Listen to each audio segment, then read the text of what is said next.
शुरुआत आशा नाम की एक लड़की को दिखाने से होती है, जो अपनी कहानी बता रही थी कि 5 साल पहले आने वाला सुनामी बहुत खतरनाक था। पूरा शहर पानी में डूब गया, करोड़ों लोगों की जान चली गई। लोगों ने खुद को और अपनी फैमिलीज को बचाने की बहुत कोशिश की, लेकिन नाकामयाब रहे। चंद गिने चुने लोग ऐसे थे जो उस वक्त ऊंची ऊंची बिल्डिंग्स की छतों पर चले गए, जिस वजह से उन लोगों की जान बच पाई। उन्हीं लोगों में आशा भी शामिल थी। वो काफी उदास है, थकी हुई भी है, लेकिन फिर भी हिम्मत करके वो उठ खड़ी हुई। पिछले 5 सालों से आशा एक तबाह हुई बिल्डिंग में रह रही है, जो सुनामी में डूबे हुए शहर के बीचों बीच थी। बिल्डिंग में उसके अलावा और कोई भी नहीं रहता। बिल्डिंग की छत पर आती है। उसने बारिश का पानी जमा करके रखा हुआ था, जिसे उबालकर वो अपने लिए कॉफी बनाती है, और वहीं पर छुपाया हुआ एक रेडियो बाहर निकालती है और गाने सुनने लगती है, जिससे उसे काफी अच्छा महसूस होता है। इसके बाद हम पूरे शहर का बिगड़ा हुआ हाल देखते हैं। सारी बिल्डिंग्स हर जगह बंजर हैं। अब इन हालात में आशा के लिए सबसे बड़ा मसला पानी का था, क्योंकि अगर यहाँ पर बारिश ना हो तो पीने के पानी के लिए काफी मसला होता है। इसलिए आशा छत पर रखे हुए सामान के ऊपर जो जमा हुआ पानी पड़ा होता है,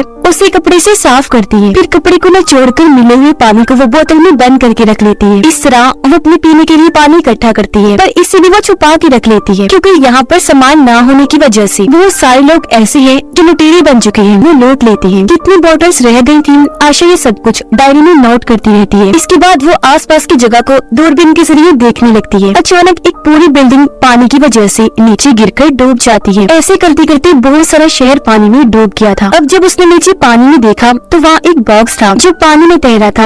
आशा सोचती है कि इसमें जरूरत का सामान होगा, इसीलिए वो नीचे वाले घर में आ जाती है, जो भी पूरा पानी में डूबा हुआ था। पर यहाँ से आशा उस बॉक्स पर पिन मारकर उसे अपनी तरफ रस्सी के सहारे खींचने लगती है, लेकिन पानी में जो मछलियाँ थी उनमें से एक उस बॉक्स को पकड़ लेती है। इसलिए आशा जब उसे खींच नहीं पाती तो वो आगे की तरफ हो जाती है। तब टूटी हुई जगह की वजह से उसे चोट लग जाती है, पर अभी भी वो हिम्मत नहीं हारती। पूरा जोर लगाकर बॉक्स को अंदर खींचने लगती है और आखिरकार बॉक्स उसे मिल ही जाता है। आशा ने जब बॉक्स को खोलकर देखा तो अंदर एक शराब की बोतल के अलावा और कुछ नहीं था, जिसे लेकर वो ऊपर आ गई। उस शराब से अपनी चोट साफ करने लगती है। शाम को जब वो बैठी थी तो उसे कुछ दूरी से आवाजें आने लगी। उसने जब दूरबीन के जरिए देखा तो कुछ लुटेरे खाने की तलाश में इसी बिल्डिंग की तरफ आ रही थी, जिन्हें देखकर वो अपना सारा सामान इस कूड़े कचरे के नीचे छुपा देती है। फिर खुद भी एक कमरे में जाकर छुप जाती है, जिसने अपने लिए एक महफूज जगह बनाई हुई थी। जैसे लुटेरों का ग्रुप यहाँ पर आया, बिल्डिंग के हर एक घर को वो चेक करने लगती है, लेकिन उन्हें यहाँ पर खास कोई चीज नहीं मिलती। लुटेरों में एक बच्चा भी था जो आसपास गोलियां चलाने लगता है। इस वजह से आशा काफी डर जाती है, लेकिन खुद को काबू करने के लिए वो अपने माजी की अच्छी यादों में चली जाती है, जिनमें वो अपनी छोटी बहन को देखती है, जो भी दोनों बहनें एक साथ थी। कुछ देर के बाद जब लुटेरे वहाँ से चले गए तो आशा भी बाहर आई, क्योंकि रात हो गई थी तो सो जाती है। हर रात आशा को डरावना सपना आता है, जिसमें वो अपनी फैमिली को डूबता हुआ देख रही थी, लेकिन चाह कर भी उन्हें नहीं बचा पाती। अगले दिन वो जब सोने लगी तो अचानक उसी बिल्डिंग में आवाजें आने लगती है। इसीलिए वो टॉर्च लाइट लेकर हर जगह चेक करती है, लेकिन उसे कोई भी नहीं मिलता। पर उसे कहीं न कहीं शक था कि कुछ तो गड़बड़ जरूर है, मतलब कोई यहाँ पर चोरी छुपे आ गया है। इसीलिए वो हाथ धोकर साबुन को वहीं छोड़कर अंदर चली जाती है। पर तभी यहाँ एक छोटी बच्ची आ गई जो उस साबुन को उठा लेती है। तभी यहाँ पर आशा भी आ गई, जिसने उस बच्ची को देख लिया था। इससे पहले वो बच्ची को पकड़ती, वो ही आशा को मार कर यहाँ से भाग गई, एक दूसरी जगह पर जाकर छुप जाती है। अगली सुबह आशा उस बच्ची को ढूंढने के लिए निकल गई। उसने देखा कि वो बच्ची दूसरे कमरे में सोफे पर सोई हुई है। आशा बस उसे देखती है, कुछ करती नहीं, ताकि इसकी नींद न खराब हो, और अपना खाना बनाने के लिए चली जाती है। कुछ देर के बाद हमने देखा कि उस बच्ची ने आशा के कमरे में से बहुत सारा सामान चोरी किया हुआ है, जिनमें से उस बच्ची को आशा और उसकी छोटी बहन की तस्वीरें नहीं मिलती हैं। बच्ची अभी उन तस्वीरों को देख ही रही थी कि तभी आशा यहाँ पर फिर से आ गई। आशा उससे वो तस्वीरें तो खींच लेती है, लेकिन बच्ची खुद यहाँ से भाग जाती है। आशा को कुछ समझ नहीं आ रही थी कि आखिर अब मैं इस बच्ची का क्या करूँ, लेकिन फिलहाल के लिए वो इस बात को अपने दिमाग से निकाल देती है। बच्ची अभी भी नीचे वाले कमरे में थी, जहाँ बहुत सारा पानी भरा हुआ था। आशा को भी क्योंकि उस बच्ची पर तरस आ रहा था, तो वो उस बच्ची के लिए नूडल्स बनाकर नीचे लेकर जाती है। पता नहीं बच्ची ने कब से खाना नहीं खाया, यही सोचकर आशा उसे नूडल्स देने लगती है। बच्ची आशा से नूडल्स नहीं लेती, इसलिए वो उन्हें वहीं रख के ऊपर अपने कमरे में चली जाती है, जिसके बाद बच्ची भी उन्हें खा लेती है। अब अगले दिन वो बच्ची शुक्रिया के तौर पर आशा को वो सारा सामान लौटा देती है जो उसने आशा के कमरे से ही चुराया था। बच्ची खाने में आशा की नकल कर रही थी, मतलब नूडल्स कैसे खाने है, कैसे ऊपर करना है, जो देखकर आशा भी काफी हंसने लगती है। अब काफी वक्त के बाद आशा के चेहरे पर मुस्कुराहट आई थी, पर क्योंकि काफी सालों से उसने किसी से बात नहीं की थी, तो फिलहाल वो बच्ची से भी कोई बात नहीं करती और रात में अपने ही कमरे में उस बच्ची का भी बिस्तर अपने साथ लगा देती है। पर बच्ची को नींद नहीं आ रही थी और वो रोने लगती है, कहती है कि मुझे अपने मॉम डैड की बहुत याद आ रही है। जो देखकर आशा पहली बार उससे बात करती है, कहने लगी कि तुम घबराओ नहीं, हम तुम्हारे मॉम डैड को ढूंढ लेंगे। तभी यहाँ बच्ची भी उससे बात करती है, कहती है कि मेरा नाम हाई है। जिसके बाद अगली सुबह आशा और हाई दोनों छत पर चली जाती है। खेलते खेलते बच्ची दरवाजे की लॉक पर लगी टेप पट्टी को हटा देती है, जिससे देखते ही देखते दरवाजा बंद होकर पूरा लॉक्ड हो गया, जिसका मतलब था कि ये दोनों छत पर ही फंस गई है। जो देखकर आशा काफी परेशान होने लगती है। असल में इस दरवाजे का लॉक खराब था, इसलिए आशा ने लॉक पर टेप पट्टी लगाई हुई थी, लेकिन पट्टी के हटने से लॉक लगा और ये दोनों यहाँ छत पर ही फंस गई थी। अब आशा को परेशान देखकर हाई एक तार लेती है और उसकी मदद से दरवाजे को खोल देती है। आशा भी काफी चौंक गई, काफी खुश हो जाती है, मगर साथ में उसे समझाती भी है कि देखो यहाँ की हर एक चीज का मैंने सेटअप बनाया हुआ है, इसलिए बिना पूछे किसी भी चीज को हाथ नहीं लगाना, ठीक है ना। और हाँ, यहाँ पर शोर भी बिल्कुल मत मचाना, वरना यहाँ पर लुटेरे आ जाएंगे। यहाँ पर हाई आशा को कहती है कि हमें यहाँ से निकलना चाहिए, आखिर हम कब तक यहाँ पर रहेंगे, यहाँ रहना किसी खतरे से खाली नहीं है। लेकिन इसके लिए वो साफ साफ मना कर देती है। कुछ देर के बाद आशा ने नोटिस किया कि जो खानदानी नेकलेस मैंने पहना हुआ था वो मेरे गले से गायब है, तो वो काफी परेशान हो गई, हर जगह उसे ढूंढने लगती है। उसे ये लगने लगता है कि वो जरूर हाई ने ही चुराया है। इसलिए जब इस बारे में आशा हाई से पूछती है तो उसे काफी बुरा लगा कि आशा मुझे चोर समझ रही है। वो उससे नाराज हो गई, बिना कुछ कही अपना सारा सामान लेकर दूसरे कमरे में शिफ्ट हो जाती है। सुबह को आशा देखती है कि हाई पीने वाला पानी कपड़े धोने के लिए जाया कर रही है। इसके अलावा भी उसने कई और सारी चीजें जाया कर दी थी, पर क्योंकि वो नाराज थी इसलिए आशा उसे कुछ नहीं कहती। मगर आशा जब सो रही थी तो एक बार फिर उसे डरावना सपना आया। उसने देखा कि जब समंदर में तूफान आया था तो किस तरह पानी तेजी से मेरे घर में घुस रहा था। वो डरी हुई है, बुरी तरह बचकर भाग रही है। ये इतना भयानक सपना देखकर वो काफी डर गई, चीखने चिल्लाने लगती है। लेकिन उसकी आवाज सुनकर हाई यहाँ पर आई और उसे जगाकर हौसला देने लगती है, जिससे यहाँ पर दोनों एक बार फिर बातें करने लगते हैं। यहाँ आशा हाई को समझाती है कि यहाँ पर कैसे कैसे रहना है। सबसे पहले वो कहती है कि पानी को कम से कम इस्तेमाल करना है, मतलब पीने वाला पानी कैसे और नहाने वाला, कपड़े धोने वाला कैसे। साथ ही बिजली से तुम्हें दूर रहना है। साथ ही रेडियो को भी ऊंची आवाज में ना सुने, क्योंकि वो आवाज सुनकर लुटेरे यहाँ पर आ जाएंगे। यहाँ पर हाई आशा से एक कमरे के बारे में पूछती है जो पिछले काफी वक्त से बंद था। इस पर आशा उसे बताती है कि इस कमरे से बहुत गंदी बदबू आती है, तो तुम गलती से भी कभी इसे मत खोलना। अब बदबू क्यों आया करती थी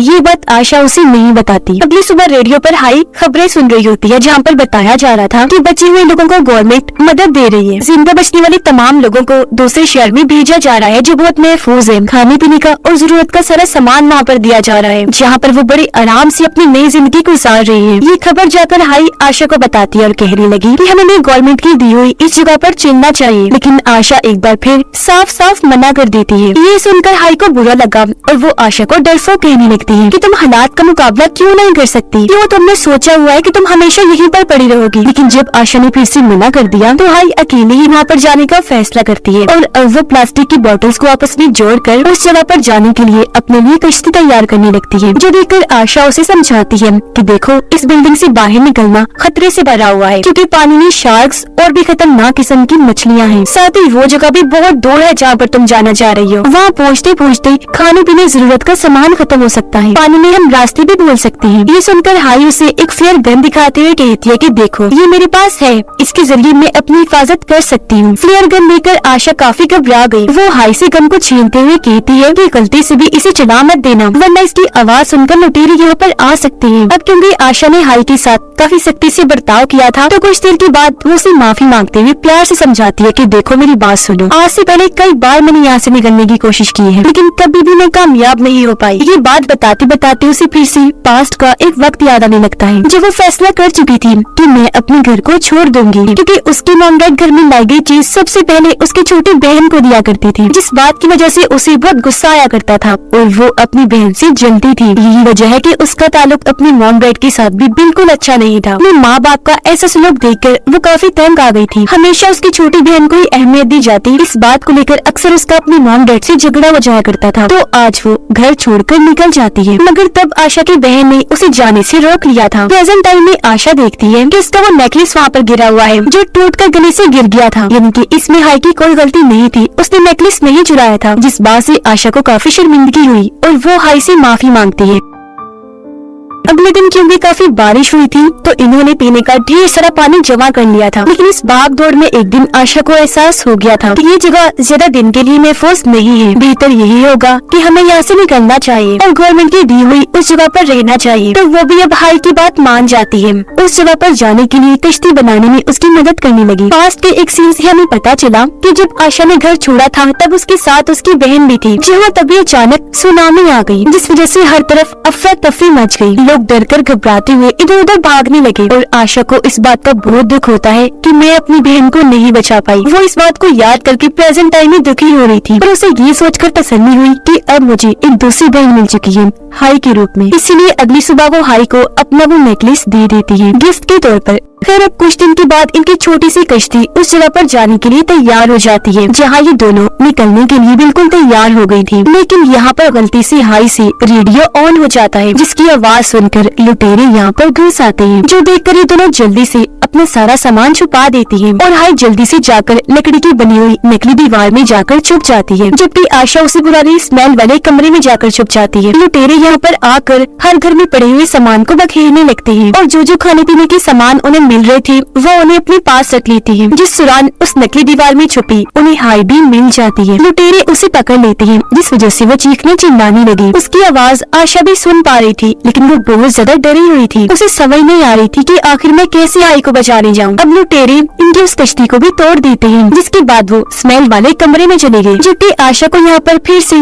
उसके पास्ट का सीन याद आने लगता है, जिसमें उसने देखा कि मैं और मेरी बहन किस तरह खतरे में थी, पर चाह कर भी मैं उसे नहीं बचा पाई। लेकिन प्रेजेंट में वो अपने आप से कहती है कि वो गलती अब मैं दोबारा नहीं करूंगी, और अब वो बड़ी हिम्मत करके बाहर आ जाती है ताकि हाई को बचा सके। उसके पास फ्लेयर गन थी, इसलिए एक आदमी जो उसके पास आया था वो उसे मार देती है। फिर वहाँ से भागकर दूसरे घर में आ गई, जहाँ वो लुटेरों को फंसाने के लिए एक ट्रैप जाल बिछाती है और वहाँ पर रेडियो ऑन कर देती है। आवाज सुनकर 2-3 लुटेरे अंदर आए, तब मौका देकर आशा उन पर हमला कर देती है, उनसे लड़ने लगी और इन सब आदमियों को मार देती है। अब लुटेरों के हेड ने हाई को पकड़ लिया था, तो अब वो आशा को ढूंढने के लिए अपने और आदमियों को भेजता है। इस वजह से आशा एक बार फिर उस स्मेल वाले कमरे में छुपने के लिए चली जाती है। यहाँ पता चला कि उस कमरे में स्मेल क्यों थी। दरअसल यहाँ पर बहुत सारी लाशें पड़ी हुई थी जो गल सड़ गई थी और बदबू उन्हीं में से आ रही थी। पर 2-3 लाशों को सामने आशा नहीं रखा था, क्योंकि ये उसका प्लान था। पहले वो लाशों की मदद से लुटेरे को डराती है, जिसके बाद खुद सामने आकर उसे जान से मार डालती है। उसे खत्म करने के बाद आशा उसका चाकू छीन लेती है और उसके बचे हुए साथियों को भी मार डालती है। और अब वो पहुँच जाती है लुटेरों के हेड के पास, जो दरअसल एक शीपर था, जहाँ हेड के साथ भी आशा की काफी लड़ाई होती है, जिस दौरान ये तीनों ही गलती से पानी में गिर जाते हैं। अब इससे पहले शार्क यहाँ पर आती, आशा जल्दी से हाई को लेकर